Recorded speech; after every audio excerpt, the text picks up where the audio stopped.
কড়া নিরাপত্তায় ঢেকে ফেলা হয়েছে সংসদ ভবন এলাকা। সেনাবাহিনী কঠোর অবস্থানে রয়েছেন।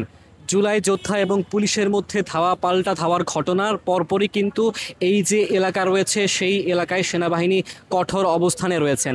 যারা জুলাই যোদ্ধা রয়েছেন তারা বলছেন তাদের দাবি না মানা পর্যন্ত তারা কিন্তু তাদের অবস্থান থেকে সরে দাঁড়াবেন না। এরই মধ্যে সংসদ ভবনের যে এলাকা রয়েছে খামারবাড়ির গোল চত্বর, এই এলাকায় বিপুল পরিমাণ সেনা সদস্য মোতায়েন করা হয়েছে। ঠিক এই পাশেই জুলাই যোদ্ধারা অবস্থান করছেন এবং ঠিক এই পাশেই যে সেনাবাহিনী যে সদস্যরা রয়েছেন তারা কিন্তু অবস্থান করছেন এই এলাকার মধ্যে।